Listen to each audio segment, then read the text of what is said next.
पद्धतीने तयार होतं. कोणी म्हणेल 8, कोणी म्हणेल 12, सगळ्यांचं बरोबर, यात काय ऑब्जेक्शन नसतं, कारण जीवन जीवन त्याच्यात किती पण पद्धती येऊ शकतात ना. पण आम्ही काय म्हणतो 3 प्रकार, एक शालेय जीवन बरोबर, एक व्यावसायिक जीवन आणि तिसरं मानवी जीवन.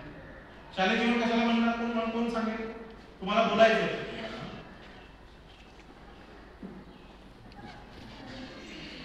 जे आपण शाळेत जातो, अभ्यास करतो, पेपर लिहितो, पास होतो किंवा नापास होतो, आपल्याला काय मिळतं, पास नापासचं सर्टिफिकेट. 10वी झाला, 12वी झाला, ग्रॅज्युएट झाला, पोस्ट ग्रॅज्युएट झाला, डॉक्टरेट झाला, नोकरी मिळते का लगेच, कागद म्हणजे कागदापर्यंत तुम्ही घेतलेलं शिक्षण म्हणजे काय, शालेय शिक्षण. त्याच्यात बरंच नॉलेज तुम्हाला.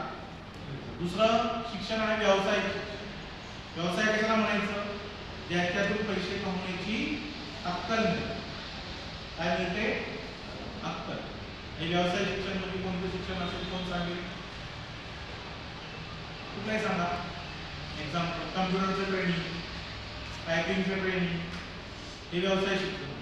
अजून कोणतं, tailoring, parlour, beauty parlour, ITI म्हणजे सगळं व्यवसाय शिक्षण. ITI म्हणजे welder, plumber, electrician, cake making, tailoring. अजून वेगळं कोणाला येतं, DED म्हणजे B.Ed, M.Ed काय होतात ते केलं की शिक्षक होतात ना. D.Ed केलं तर प्राथमिक, B.Ed केलं तर माध्यमिक, सेट नेट केलं तर पुढे भविष्यात, डॉक्टरेट केलं तर कॉलेजला प्रोफेसर.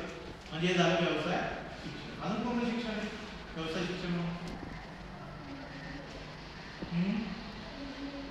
इंजिनिअरिंग, बरोबर, अगदी बरोबर. अजून तुला कोणाला काय व्हायचं ते कळतं, तुला काय व्हायचं,